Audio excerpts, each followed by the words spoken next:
सहनाववतु सहनौ भुनक्तु सह वीर्यङ्करवावहै तेजस्विनावधीतमस्तु मा विद्विषावहै। ॐ शान्ति शान्ति शान्तिः। गुरुर्ब्रह्मा गुरुर्विष्णुः गुरुर्देवो महेश्वरः गुरुरेव परं ब्रह्म तस्मै श्री गुरवे नमः। तस्मै श्री गुरवे नमः।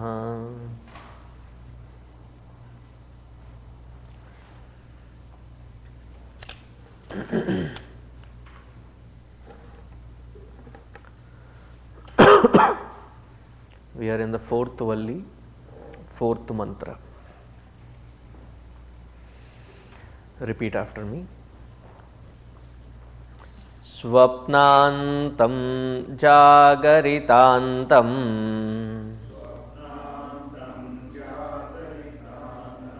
Chobhau yenanupashyati Mahantam vibhumatmanam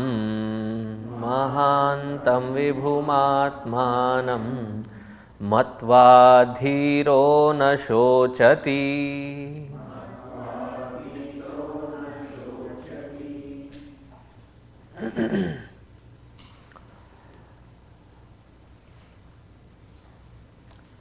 How do we realize that the Vedanta Shravana that we are doing is really benefiting us? One of the pointers that Bhagavad Gita or Upanishad here very clearly mention is that if we are doing the right Shravana, Manana, Nididhyasana, then Dhiraha na shochati. There are two qualifications or two attributes that as a seeker we should acquire.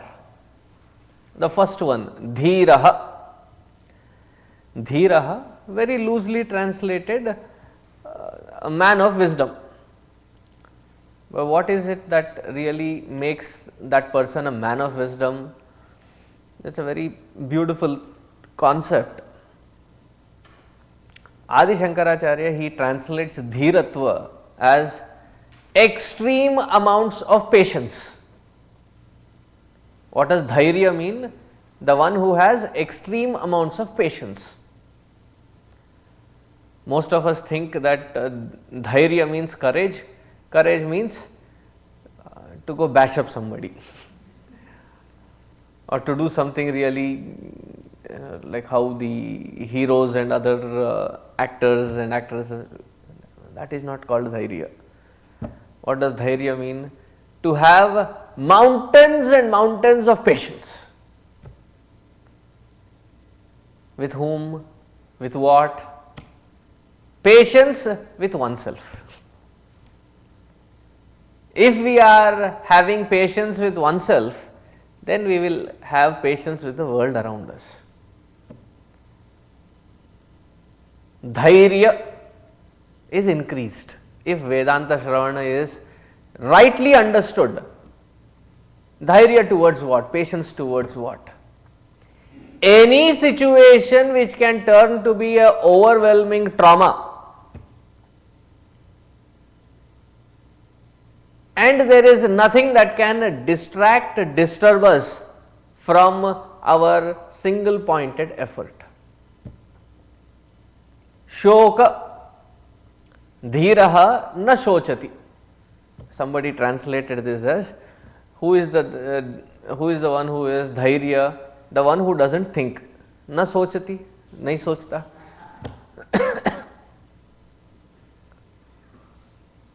I saw this beautiful caption which said,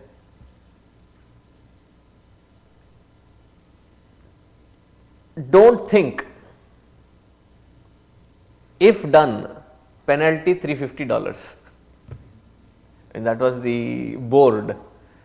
That was very beautiful. We will have pending a huge credit line, because all that we would be doing is paying penalty. What is the heights of penalty? Why do we really worry so much?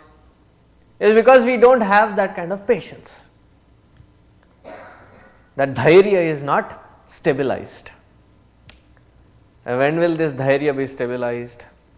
Swapnantam jagaritantam cha ubhau yena anupashyati. Pashyati, to see. Anupashyati, to perceive everything with details. Now, what is the detailing that we need to find here?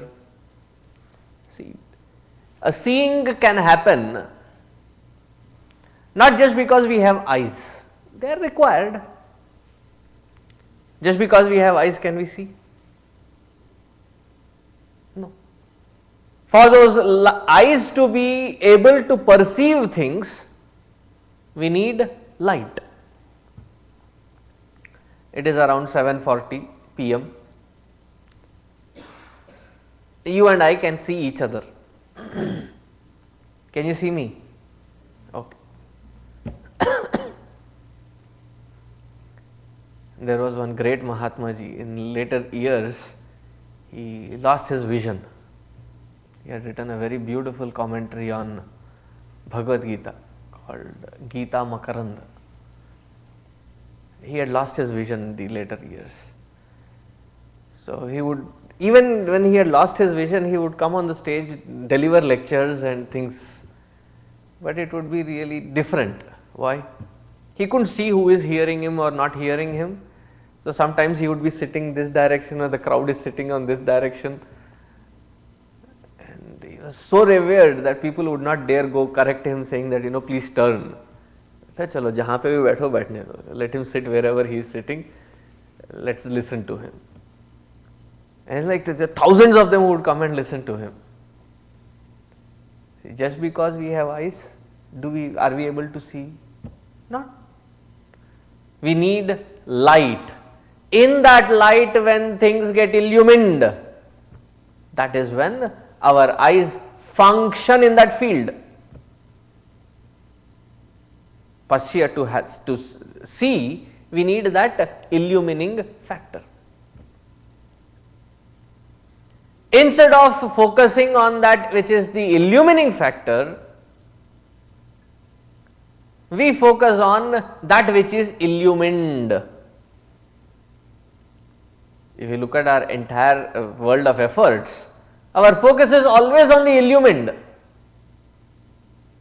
never from the standpoint of the illuminator.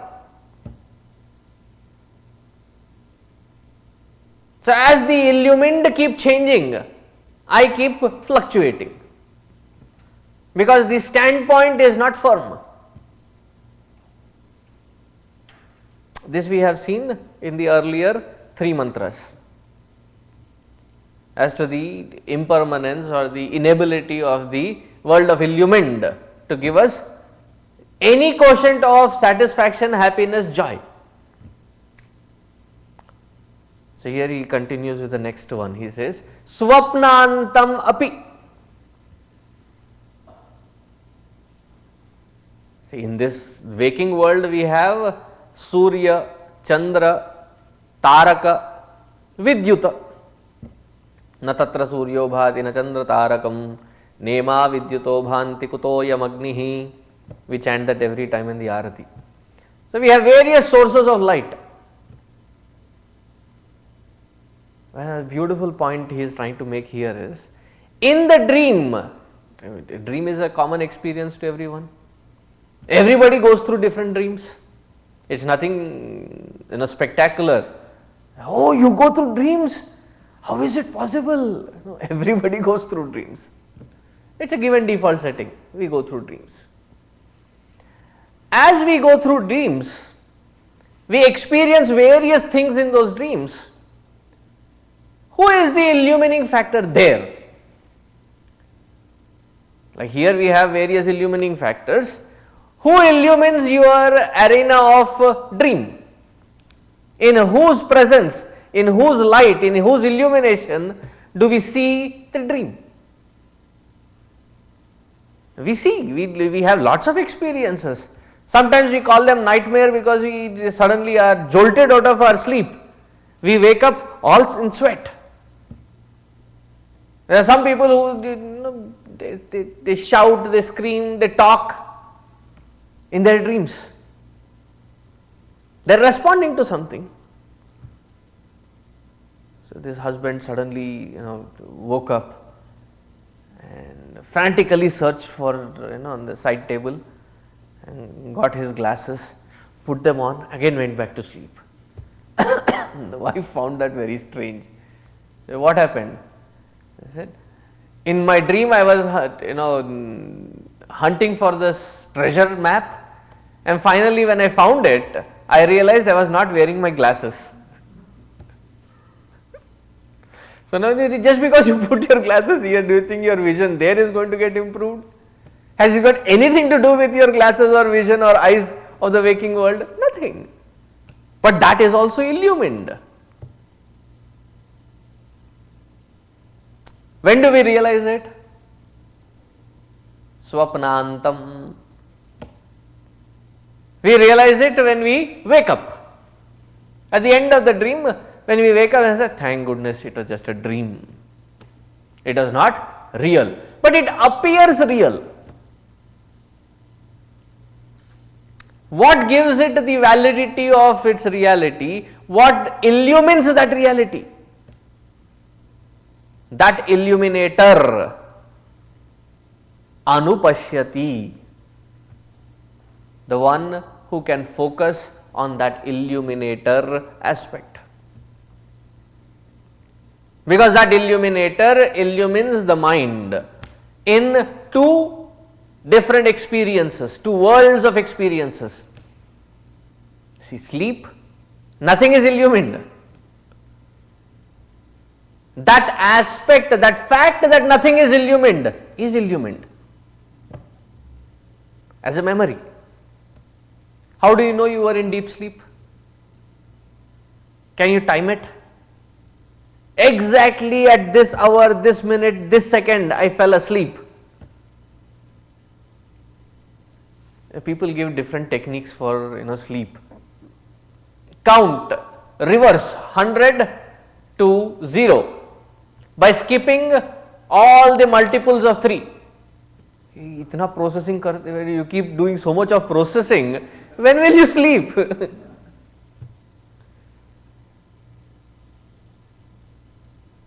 Count the sheep. Imagine the sheep and then keep counting the sheep. The sheep business looks very fishy. Because if it is processing, when will it stop so that you can end to sleep? Because if you are conscious, that means you are not asleep. But I wake up from my sleep and remember that I had slept, because that aspect that I had no other experience is recorded as a memory in the chitta. But the rest of the two experiences, which is the waking world and the dream world, is where the mind is functional. Do not get destabilized and keep fluctuating in your experiences. If we are doing it, it is because we associate ourselves with the illumined rather than being firmly with the illuminator.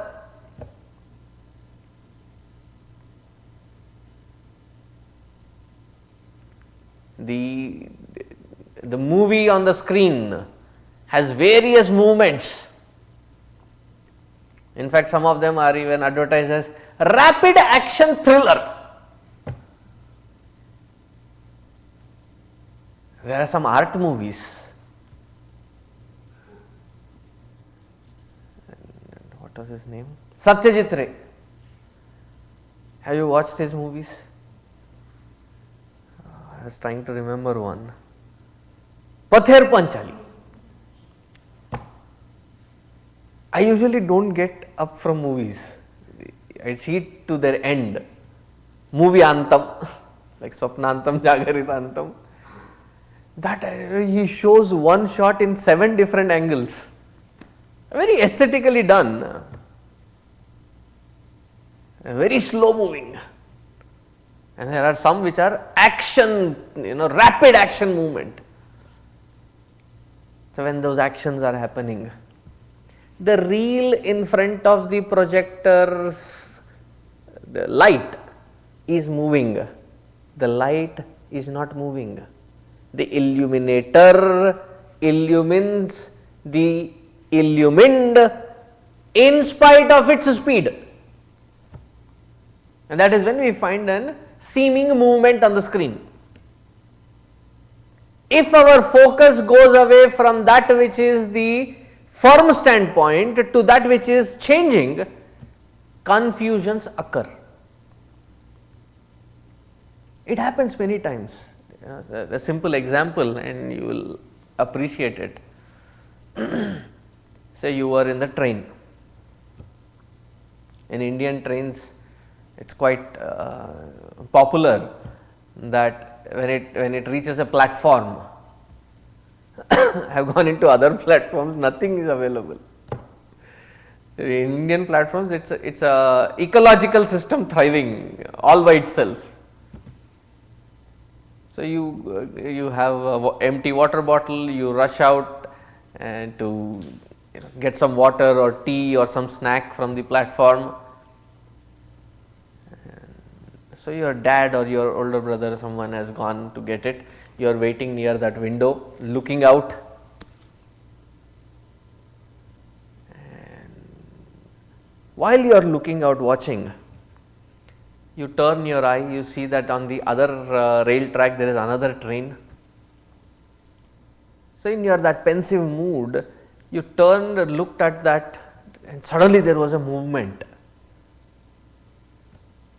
Now you don't know whether the other train is moving or your train is moving. How do you come to a little stability?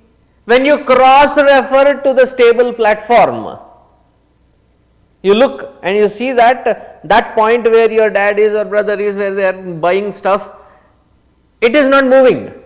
So, okay, my train is not moving, that train is moving. But in that intermediary period, there is a confusion, there is a fear. Oh, is it my train which is moving? Should I shout out, please come back? Point of reference. If my reference is in with the identification of that which is illumined, which is constantly fluctuating, I will always have confused experience. But if it is from the stable platform of the illuminator, I cannot shiver, I cannot shake. Why? The shaking or the movement happens somewhere else and I am the observer.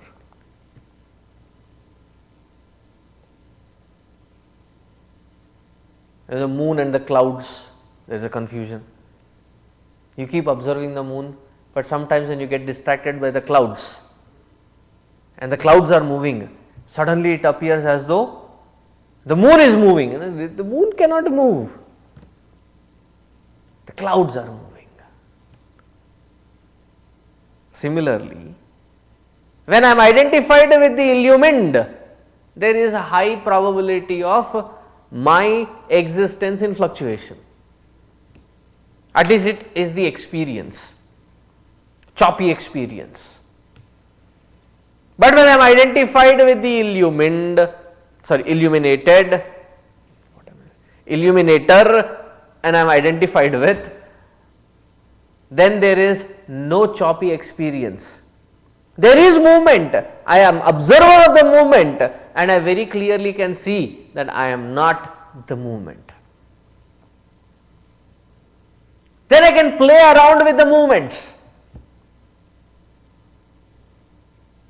However fast they are, I can play around with those movements, provided I know I am on a stable platform.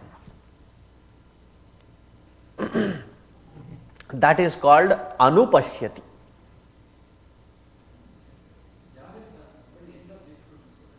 I will come to that, Swapnantam first. So, Anupashyati, that is what we have to focus on. Focus on what?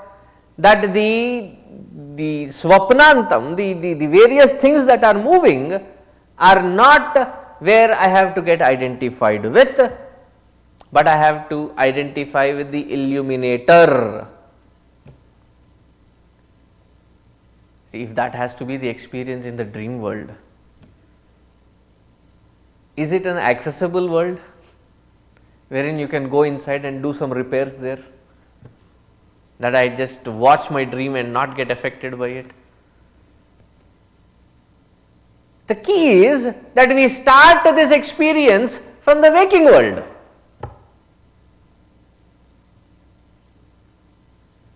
In every single experience that happens by, I am the one who is conscious of the experience. The experiences move by. Now it is my choice. Do I associate myself, identify myself with the experience, or do I be the conscious principle witnessing the experience?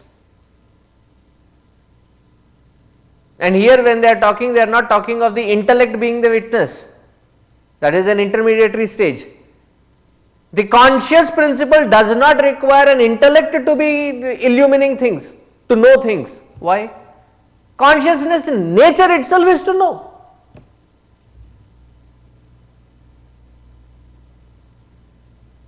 So here when it says Jagaritantam, the purpose, the anta of every Jagara, the waking world of experience, is the objects of experience, multitude of objects of experience, and we are constantly trying to seek out any new thing, anything that happens. I need to experiment, I need to know, I need to research, I need to possess, I need to own. There is a kick in that owning. Whether I use it or not is a different issue. Whether it is purposeful or not is a different issue. In today's context, we say that we buy not because it is necessary, but because it was on sale. Because my every experience in the outside world, waking world, what is the end of my experience? What is the intention at least? To gain it, to get it. Get what? The objects of my desire.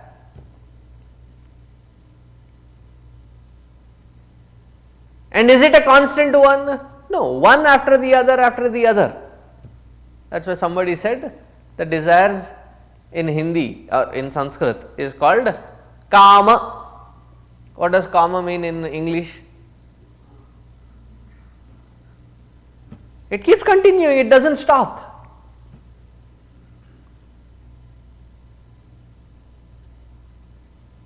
Instead of focusing, instead of getting attached to these which are constantly moving, focus, be the consciousness and observe the movement. If your interaction requires to interact with it, interact. Need not be that you are now so called spiritual, hence therefore I will not see, I will not taste, I will not touch. That is not called spirituality. You are a part of the world and the experiences do happen, but it is your conscious presence whether you get affected by it or not get affected by it.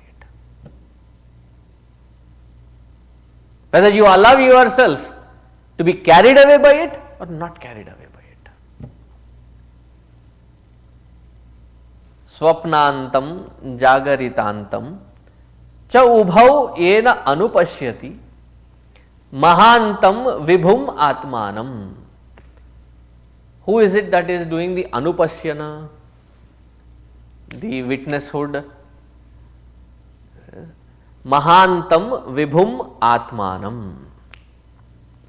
It is the all pervading self which is witnessing everything. When are we available for this witness? Let me connect it to the earlier 3 mantras. I can be an active witness provided my conviction is not extrovert, it is introvert. That is when I have a stability to observe. Without that stable platform, my observations will have errors in my observation. I will not be a true witness. There will always be various cloudings that happens. There will be a lot of confusion that will occur.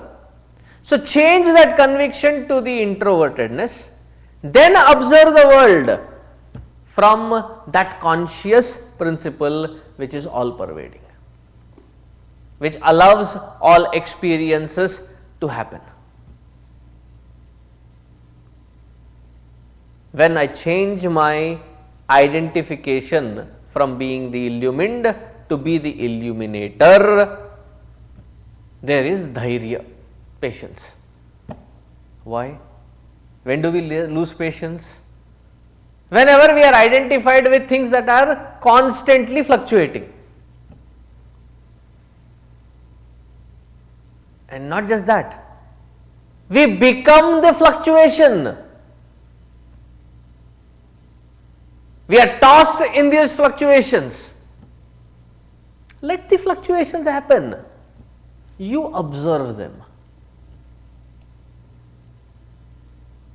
Don't get clouded, don't get drowned in those that is illumined. Matva dhiraha na shochati. Now, what is the purpose of all this? Shoka rahita. Shoka rahita. There is not a thing in this world which is worth bleeding your heart for.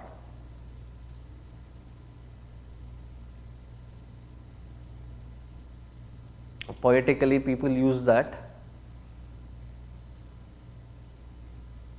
It does not again implement or imply that this is a state of utter stoneness, vegetative state, that there is no emotion, there is no response. That is not what it is meant. You can respond to a situation only when you are not clouded by your emotions. You do a justified job. I am told that if there is a doctor, they cannot do surgery on their own kith and kin, immediate family. Why? The association, it will cloud. Similarly, in the court of law, a judge cannot speak or give a verdict on somebody whom he is personally or he is personally related to the one they have to convict, because your judgment gets clouded. Similarly, here we associate ourselves, identify, and that identification becomes the source of worry. Disidentify, disassociate, and observe. Continuing.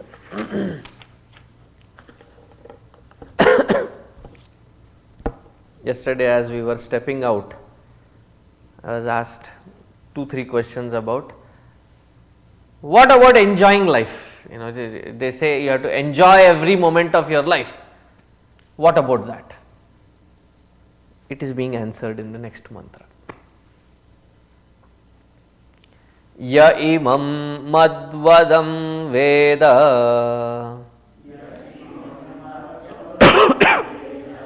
atmanam jivamantikat ईशानं भूतभव्यस्य न ततो विजुगुप्सते ये तत्त्वैतत् य इमं मध्वदं वेद. Madhu is a nectarine quality. Adam, atti is to enjoy or to eat.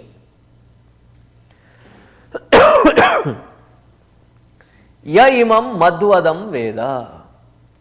Only the true conscious state is when you can truly relish. So here is where once Gurudev says, I think in one of these two mantras, he says, who says that the world of this material does not have joy in it? It does.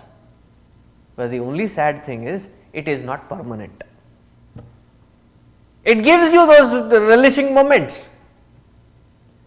But are we even available to relish those moments? We are overwhelmed with various other factors.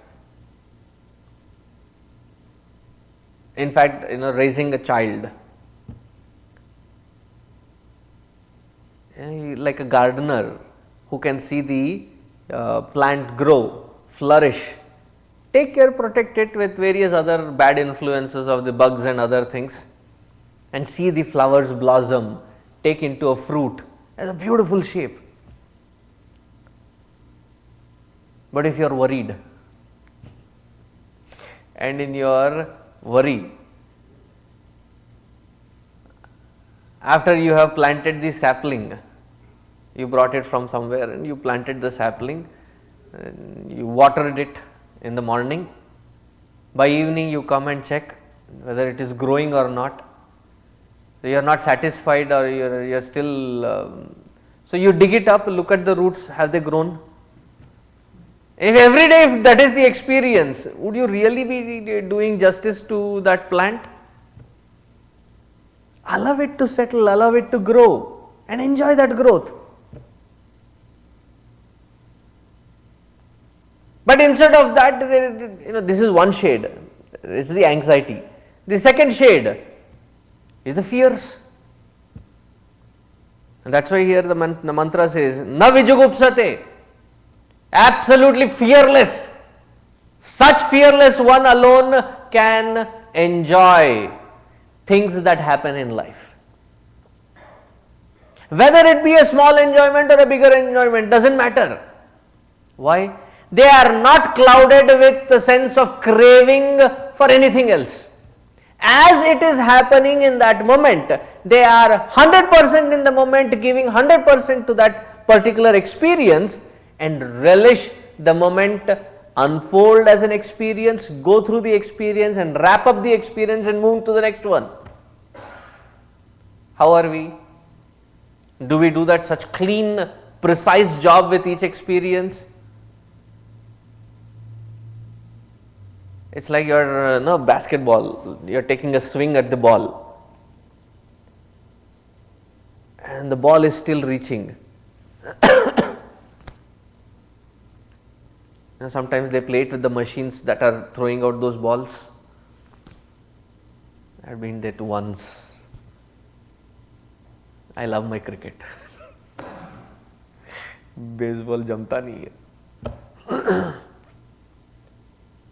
So you're taking a swing at that ball that is coming at you, but something goes wrong with the machine.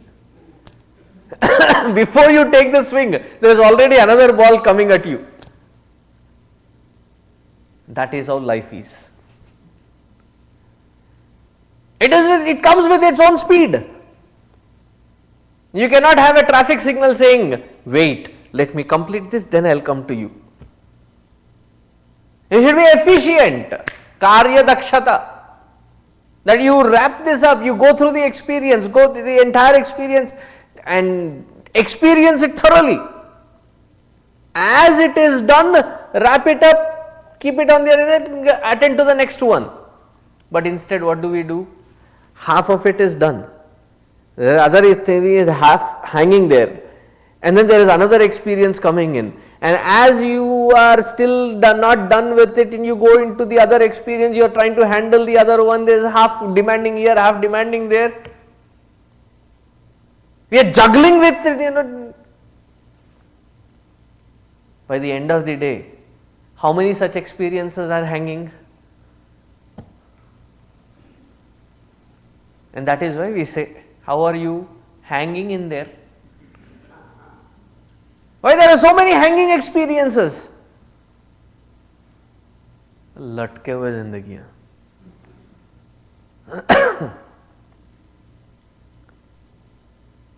For the person to enjoy an experience, you can enjoy it only when you know the art of handling each experience. Meaning, the intellect is not clouded with any unwarranted craving. To crave for something's presence or to crave for something's absence. I would have been happy if this is not there.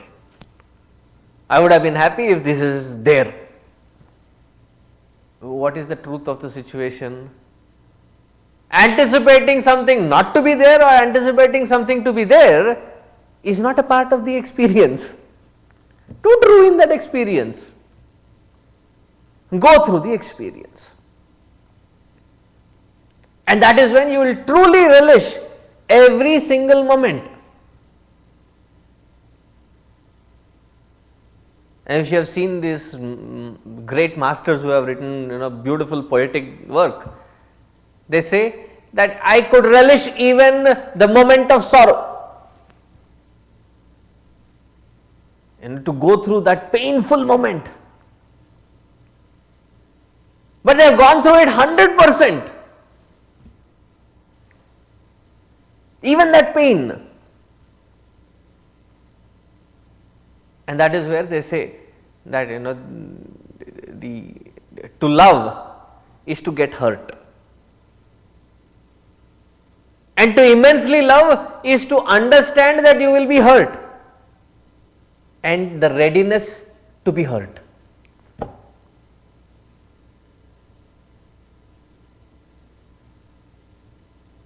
See, as much as prema will bring in sukha, it will bring in dukkha also.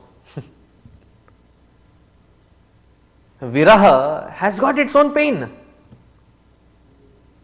But you will go through that pain also 100%. Why? It is your own experience, there is nothing of it to be rejected. Embrace it thoroughly. But in order to embrace 100%, 100% of us should be there in that moment. Being in the moment, being in the presence is not that easy. Why? Half of our percent is in the past. The other half is in the future. What is there in the present? Vacuum. So the experience goes through and through. And we say, oh, when did it happen? It just went past you. I am not exaggerating. Every year passes by. And what is the comment that is there? I didn't realize it went so fast. How could you not realize? I know it is a way of saying it. It's almost a cliche. How could you say that you went through the entire year and you didn't realize? Consciously go through every moment, every experience. And this is where I heard from a Mahatma that when you consciously go through an experience, it will not develop a sense of craving or an addiction. Somebody asked him, I have this early morning craving for coffee. How do I get rid of it? Drink consciously and you will never crave for it. Meaning, really be in that moment and relish it. The desire for that object itself drops. There is no more craving left for it if you go through that moment 100%.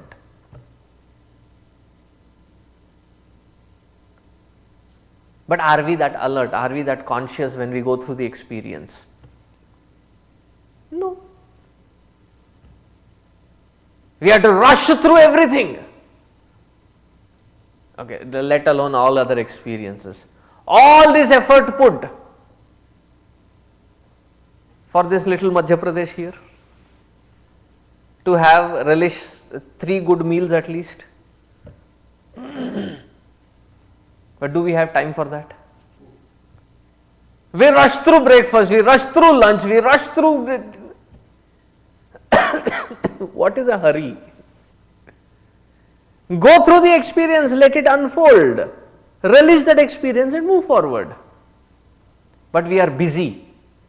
Instead of relishing the moment, we are busy comparing it with the earlier experience.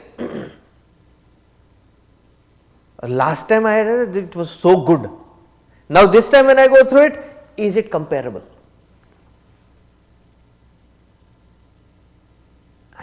I don't think it was comparable. It lacked something. It's because we always keep comparing it. Look at the child, until they reach 4, 3.5, 4, 5 years old. They go through the same thing again and again, whether it be their videos or whatever they watch, and every time they see, they laugh. Try. Try sitting with them and laugh at that same stupid joke of that cartoon again and again. It is not possible. Because for that child is not comparing it with the earlier experience. Goes through that experience with the freshness of as if it were the first time. So what is the key? To learn that use the memory as a wisdom, as a guiding factor, but not to block the experience unfold. Let it unfold. Don't prejudge the experience even before it has unfolded. That is where our memory plays a faulty role. Memory has to guide you after the experience has unfolded, then use the memory to guide you through, to not fall prey to the earlier things. But even before the experience has unfolded, we have already branded. Like I was talking to somebody, Swamiji, what do you have in the evening? I said, I have dinner. No, Swamiji, I mean your satsang, what are you having? So I have Upanishad. Oh, Upanishads, must be boring, dry subject. When you speak on Ramayana or Bhagavad, then we will come. But what do you know about the Upanishad or that mantra, what beauty it is? Even before we are given an opportunity for ourselves to go through it, we have already branded it, decided, taken a course of action. Heights of foolishness. I am not just talking in terms of satsang, that is just an example. We do that day in and day out with every experience. Where are we in that moment to really relish that moment? When can you relish a moment? When your mind is not preoccupied, is not busy judging. Your intellect is uncluttered. And when can it be uncluttered and unjudging? When you are going through the moment from that conscious principle standpoint.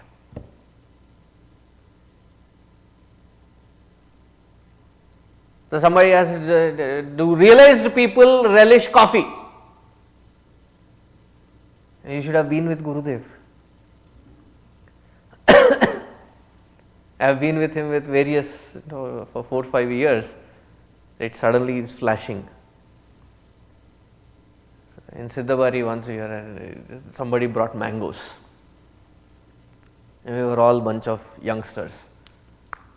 So he used to call us Ramaduta.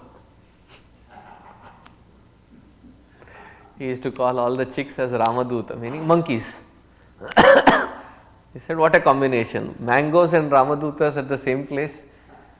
And his unique style of giving prasada was that he would throw the prasada. The preciseness, it will just land right there for you to catch. And after having thrown, he picked, there were still left, so out of those he chose and then wash. So somebody washed it for him, brought it. And somebody brought knife, peeler and said, mango is to be relished. So and then he had a flowing beard, tucked it in and then goes through the process, squeeze it through thoroughly, inch by inch, centimeter by centimeter, squeeze it thoroughly and then pop the hood and then relish. Aha! He would relish. But would he crave for it? Look back for it and say, wish I had, I need more? Probably never.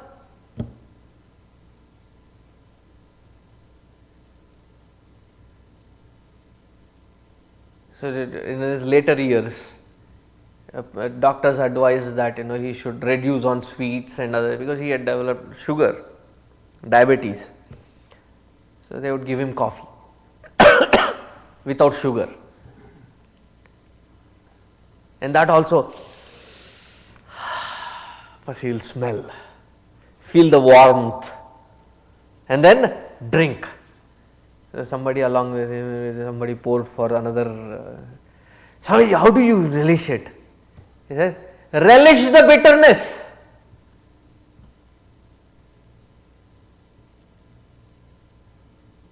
Earlier you relished it with a little mix of sugar in it. Now relish the bitterness. As life throws it at you, relish that moment. But when can you relish it? Provided you are in that moment. Ya imam madvadham veda. Understand that consciousness as the true enjoyer. See, from that standpoint, there is neither an enjoyer nor an enjoyership or enjoyed. The Triputi is non-existent. But they do justice to every moment in their life. So much so that those of us who have been with him, like with Gurudev when we were there, he would give 100% attention to you at that moment. After Gurudev leaves, each one of us would feel Gurudev spent all his time only with me. Why? Because at that moment when he was with, he gave 100%. Not occupied with something, not carried away with something. In that moment he gave 100% and it was true moment in that person's life, justified. We try to mask through the situation, rush through the situations, rush through the experiences. Let it unfold. Ya imam madvadam veda atmanam jivamantikam. The word antikat is used in a very beautiful meaning here. Antikam means end in the earlier mantra. Here, antikam means closer. Atmanam jivamantikam. Closest. See, we can really relish and be the closest to every moment of life, every happening in life. Because there is no sense of rejection, there is no sense of reaction, you are not trying to avoid it or rush through it. As it happens, let it happen. When the interaction of these gunas of the body, mind and intellect interact with the gunas of the outside world of objects, they sit back, see the interaction happening. It's an amazing thing to observe, and that is when you can really relish. At a sattvic moment, as to what the mind wants to perceive. In a rajasic moment, how does it work? In a tamasic moment, how does it move? Consciously going through every experience. Not a single moment that we go through unconsciously. That is when we have total mastery over the past, present, future. How? It's a totally different twist here, a beautiful twist. He says, we have a mastery over the past if it does not block us from experiencing the present as ease. First thing to understand, which I have explained in the earlier line itself of the mantra. Second, not a moment wasted about the past experiences out of guilt or out of repentance. There is nothing to repent. See, repentance and guilt happens only when we go through life unconsciously. But when you go through it consciously, oops, I know I should have done differently. Oops, there is no oops as a moment. Yes, every moment is very beautifully justified and lived.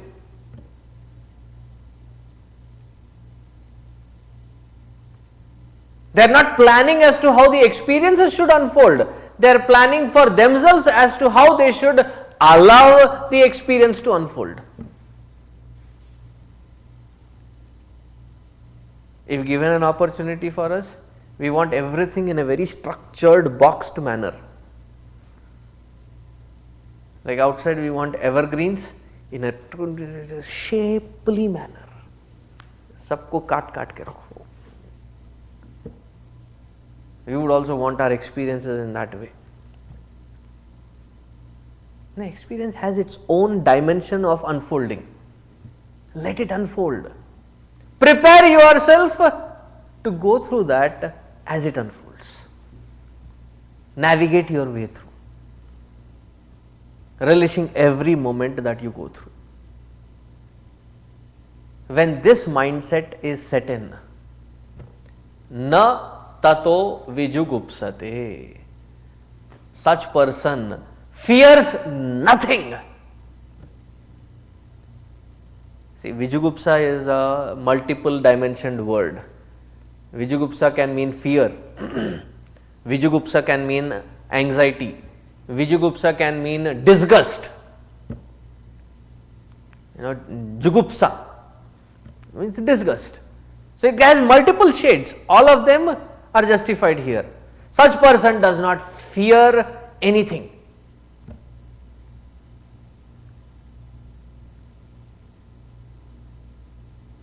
That is why one of the Upanishads says, Bhayam vai mrityuhu. What is death? Carrying a sense of fear is death. You may technically argue, I am still alive.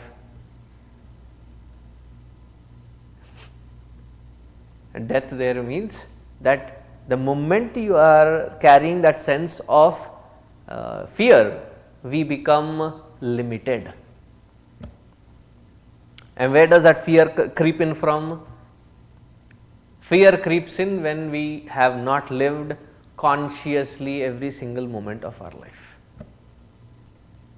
That conscious experience is called Brahman. He is trying to expand it beyond the seat of meditation. He is taking us into the field of experience, saying, even in the field of experience, you go through the experience from the stability of being that conscious principle. Then you really are truly enjoying life. Presently, we are just eager to enjoy life. Do we really enjoy our life? If that enjoyment be put as x, some quantum x amount of joy from the conscious principle, the quantum is infinity of joy. Every moment is relished that beautifully. Etad vaitat. This is the truth that you are asking, O Nachiketa.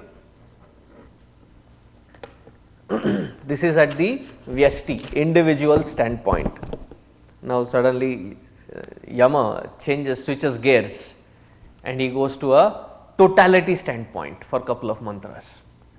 So in that he says, Yah purvam tapaso jatam adbhyah purvamajayata guham pravishya tishthantam yo bhutebhirvyapashyata ye tadvaitat yaha purvam tapaso. Okay, before I go into the mantra, different Upanishads that we go through, they talk about creation. And after going through a couple of Upanishads that focus on the creation as one of the aspects of its discussion, it only leads to a beautiful confusion. Why? No two Upanishads talk about creation in the same pattern, same module. Each one gives its own pattern of creation. So don't hastily conclude that the mantra dashtaraha here, Lord Yama himself, are a bunch of confused people. Because we have been trained to know that creation has a certain sequence, and that sequence has to be, you believe in a Big Bang or Darwin's, what do you call those?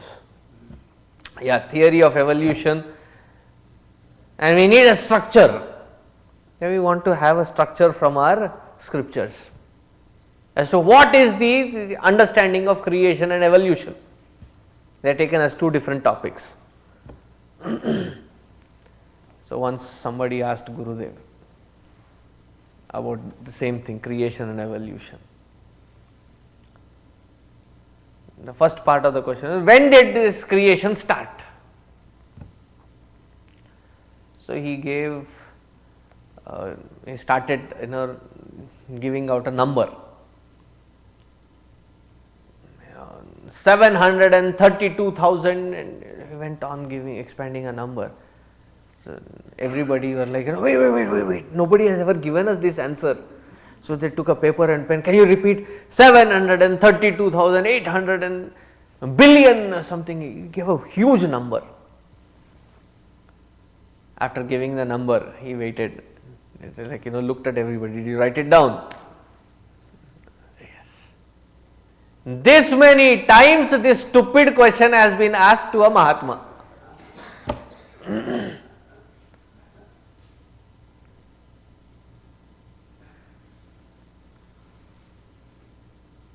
It is purposeless to ask that question. Why are these theories of creation so different? What is the purpose of the scriptures of the Vedas? The purpose is not to prove the existence of creation. That is not their purpose. They are not trying to talk about this creation and the theories behind it to prove that there is this creation and this is how it has evolved. But instead, the purpose is to prove that the seeker, the conscious being, that conscious principle is the center of the entire creation. So, who is the center of this creation? I, the conscious principle, is the cause, is the sustaining, is the place where the entire creation comes to an end. That is what is the purpose of talking these theories of creation.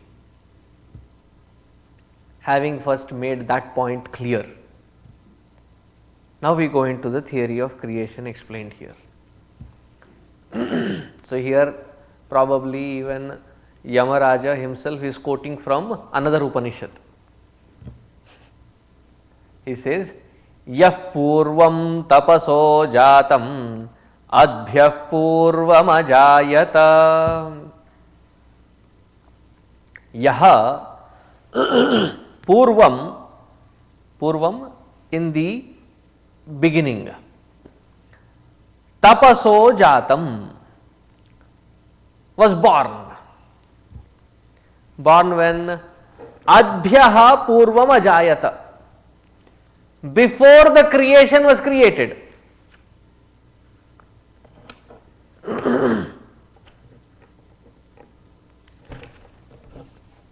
See, before the adbhyah here meaning the 5 elements. Adbhyah is representing the 5 elements. So, that which is born of the tapas of Brahmaji before all this creation was created, yaha purvam adbhyah jatam guham pravishya tishthantam yaha bhutebhihi vyapashyata.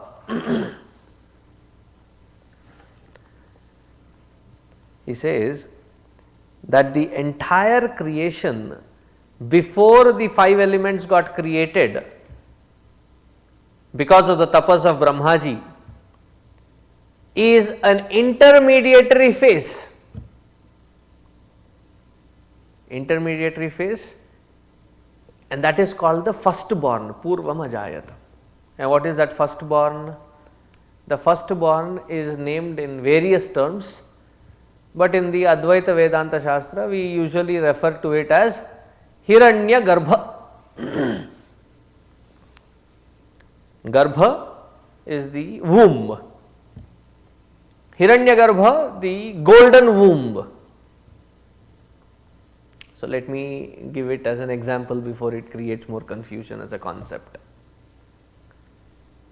When I am speaking, you hear words.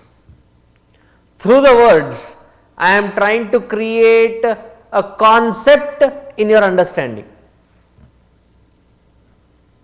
Right? So, before that concept gets created in your understanding, for that concept, the origin is my thinking process. The origin is my words, which are a product of my thinking process. Between my thinking process and the delivery of words, there is that Hiranyagarbha sthiti, and that Hiranyagarbha sthiti is called the conceptualization. I conceive the concept myself, and that conceived concept has to be delivered through the deliverables, so that it can create that concept of understanding. So, I have to process, and that process has to have a shape, and that shape has to be delivered through the words. Similarly, Brahmaji, what did he do? Yaha tapaso jata. So, when Brahmaji was born, he was given the instruction. This comes in the Taittiriya Upanishad. Sa yekaha bahusyam praja yeyeti Satapotapyata satapastaptva idagam sarvam asrujata. So he was alone. And then he got the instruction from the Akashavani. He got the instruction. Now what was the instruction? The instruction was not to create. The instruction was do tapas. So he sat down for ages together, did the tapas. And here is where Gurudev often mentions, hence therefore it is a cosmos, not a chaos. That everything has such a beauty to it because it is the result of the tapas of Brahmaji. And at that time he was a pentaprocessor. He had 5 heads. And the explanation given is, he saw at the front side there was a head born. He wanted to see on the sides 2 more. He wanted to see at the back, there was 1 more head. He wanted to see on the up, there was 1 more head. So he could see in all directions, past, present, future, in all dimensions. And with that ability, anupashyati, he did tapas. And as a result of the tapas, what did he do? He created a conceptualized form of the creation before it got created. And after he had created that concept, then what came out is what is worshipped in Purusha Suktam. Sahasrasirsha Purushaha Sahasrakshas Sahasrapat. What is that Purusha? That is the Virata. Virata, the entire Samashti represented. Virat Purusha. But that is also Vyakta. It is already expressed. Before the tapas, after the tapas and before that Virata was born, the intermediary stage when it was conceived, that conceived stage is called totality or the origin of the entire totality, the seed form of all totality put together. That is called Hiranyagarbha. At my level, at your level, what are we? We are the individual. The entire totality comes to that one point of seed form of Hiranyagarbha. How is that Hiranyagarbha? The Samashti Prarabdha gets unified into that seed form.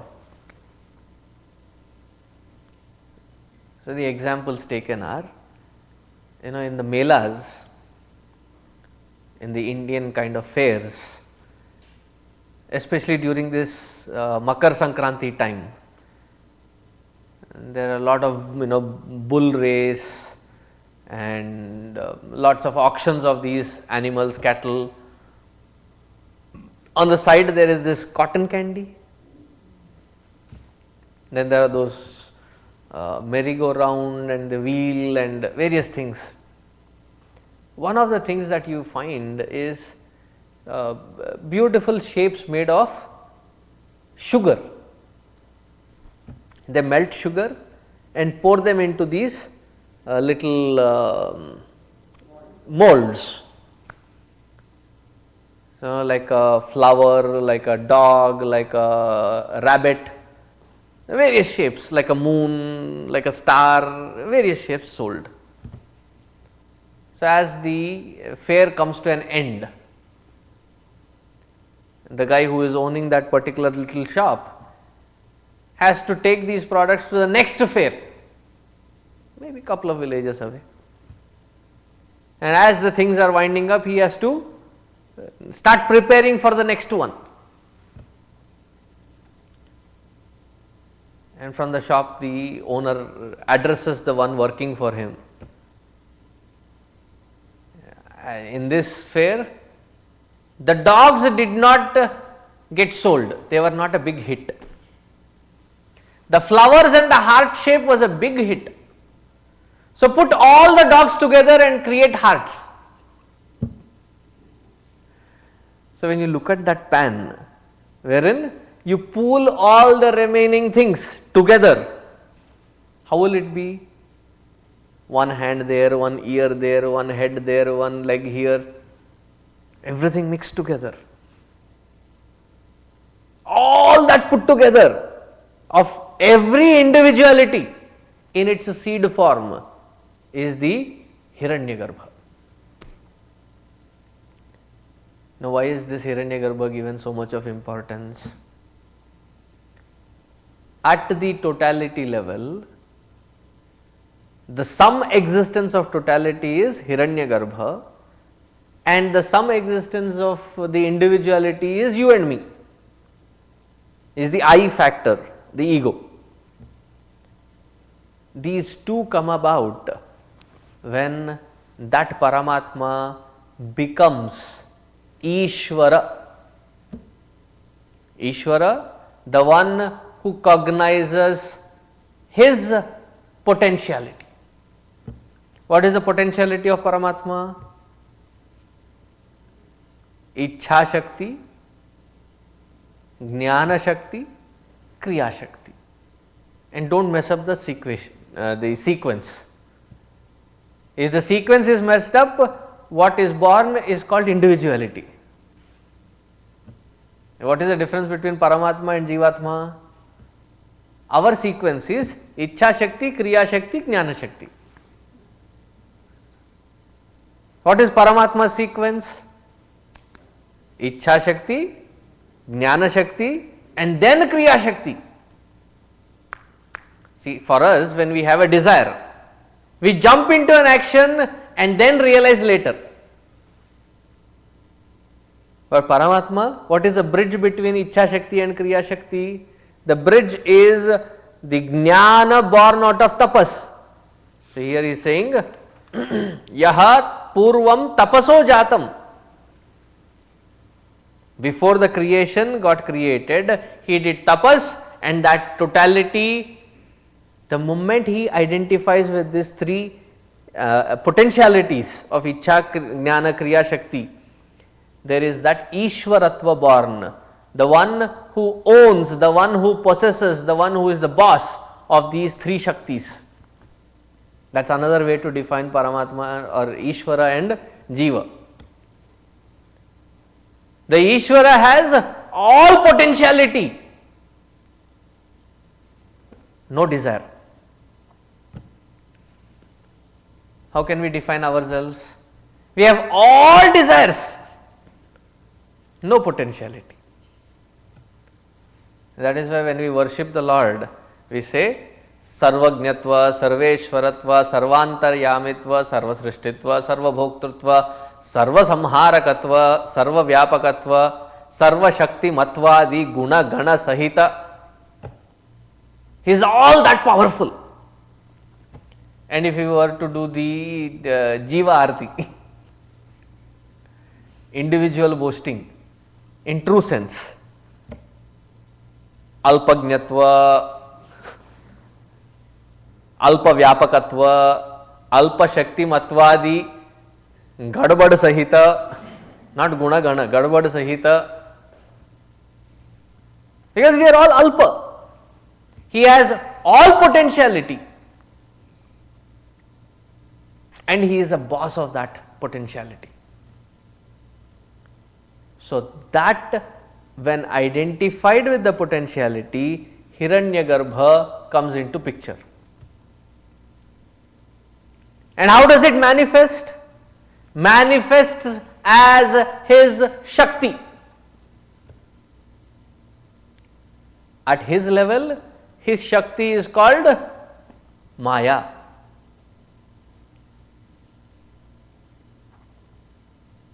At his level, the Shakti is called Maya.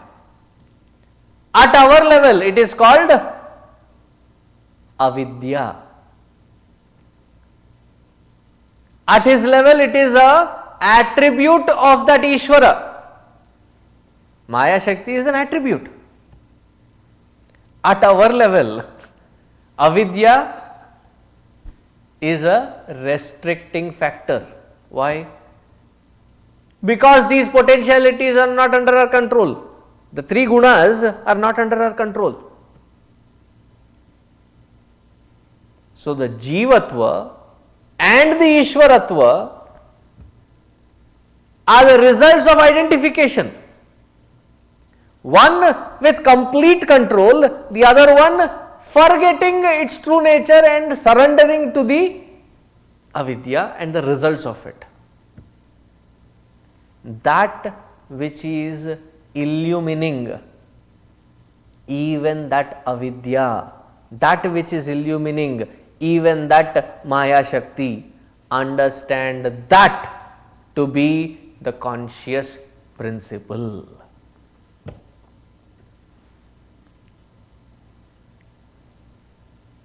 That which illumines even the avidya.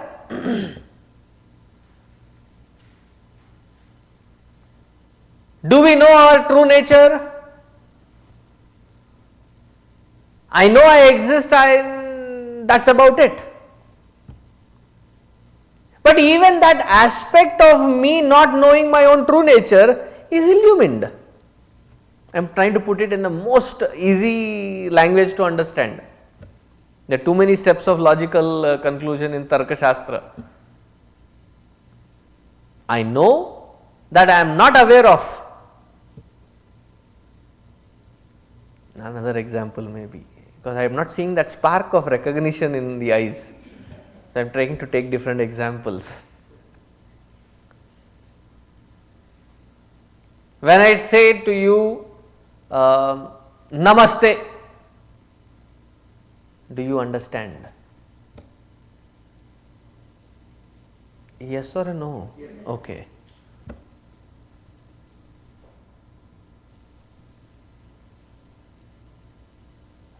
If I say Tambyachi, do you recognize? Do you understand?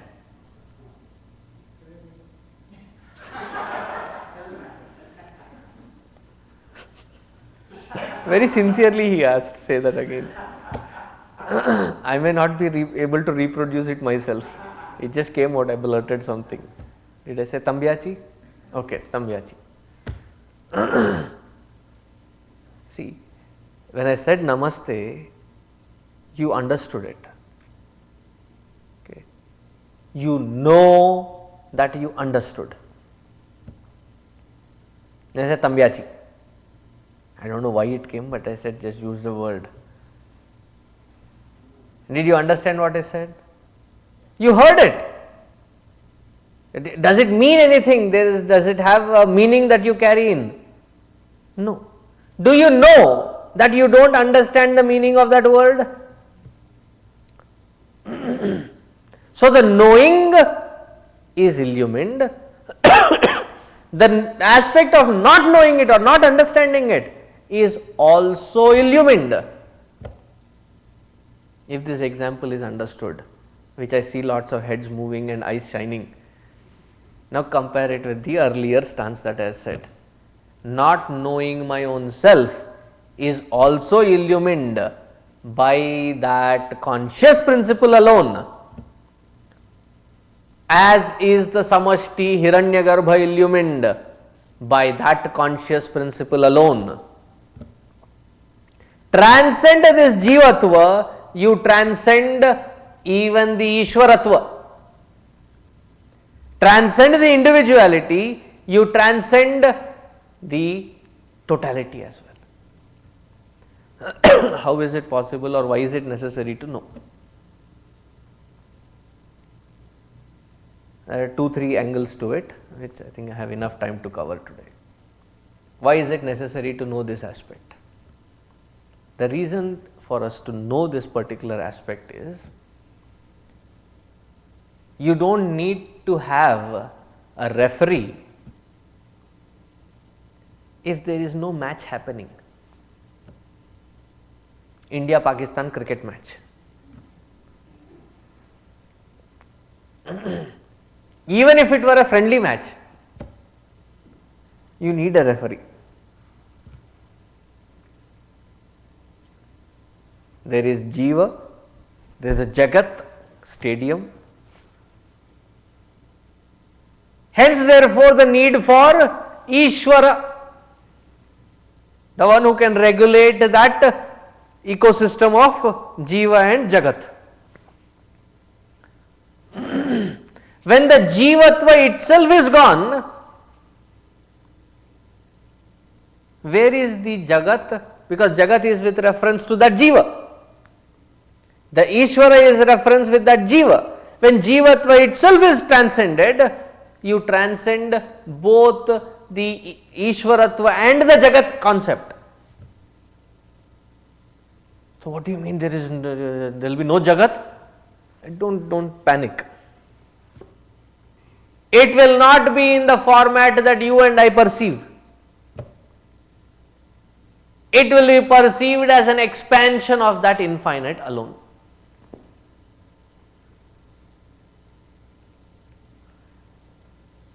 It's like presently we are under stroke. Those who go through stroke as a, what do you call it? Medically also it's called stroke. Brain hemorrhage.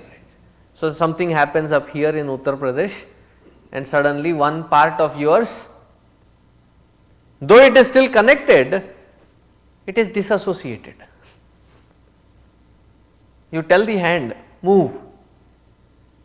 It looks at you. Nahi, I will not move. You nourish that hand and the entire nervous system and the connection, you nourish it back, that it gets connected.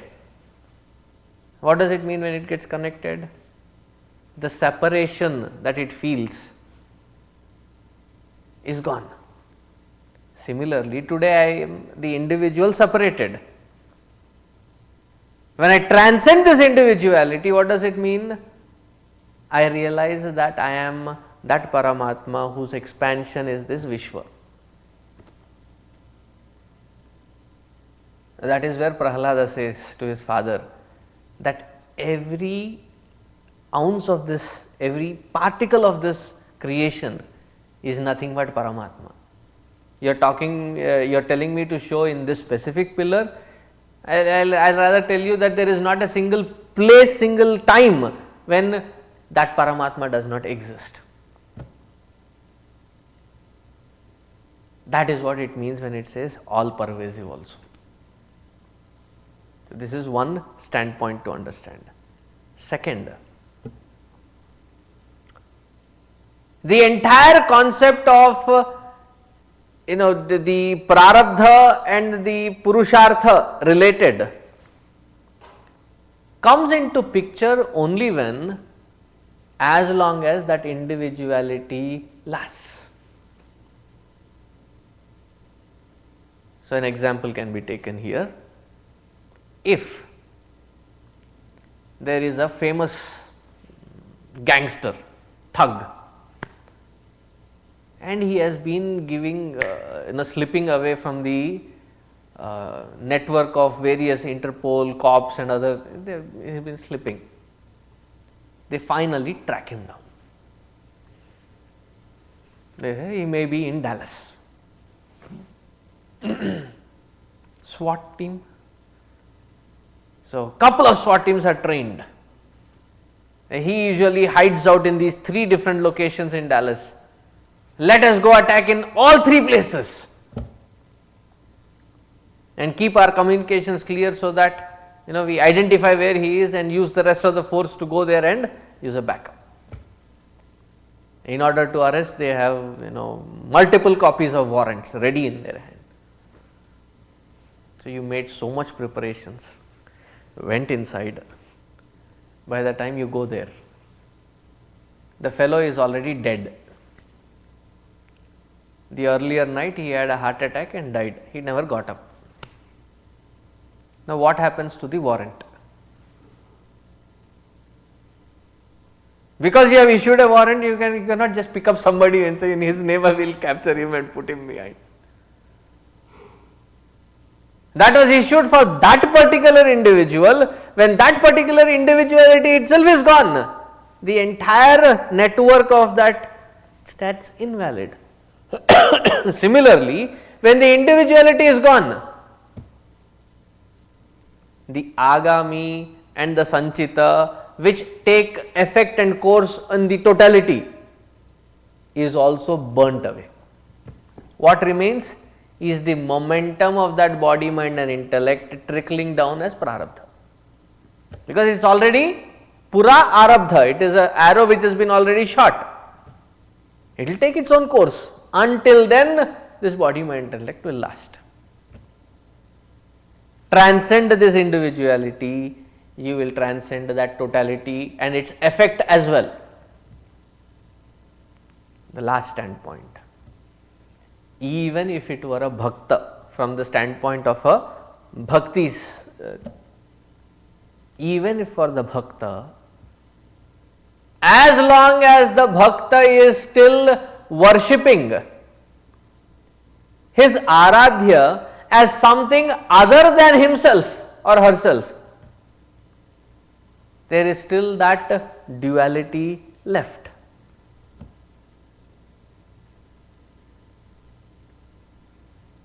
So, it is mentioned in various experiences around Ramakrishna Paramahamsa that it became a big issue. The temple was owned by some Rani and she got a complaint. He says, the other day I saw him, instead of giving Naivedya to the mother, he was eating it himself. Or he was doing the arati for himself. So, the Rani was a very educated, very pious lady. So, she goes and asks him, what I hear, is it true? So, he says, what you see there is what is here. So, what difference does it make? It is not from an arrogant standpoint. It is from that complete unison with that Supreme, wherein there is no more duality left. Constantly intoxicated in being one with that Paramatma. Even as a bhakta, the totality of the Ishwaratva has to be transcended by merging that individuality into totality. Then we realize that essence which is Paramatma. That, another simple example before we wind up today. Individual rivers, where do they go and meet?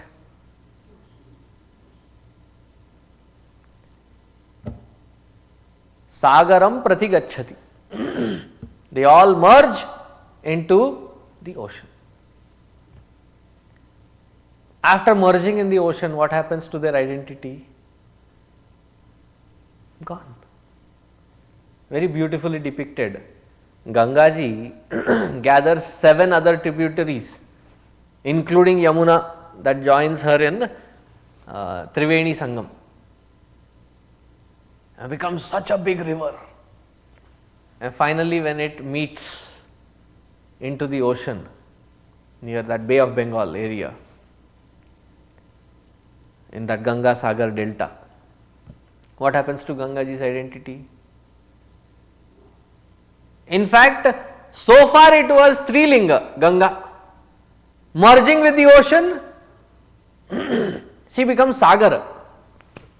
The identity is totally lost. So, the individual rivers is the individuality. The totality of their collection is Sagara. From the essential standpoint, what is it? Water. So, water is Paramatma.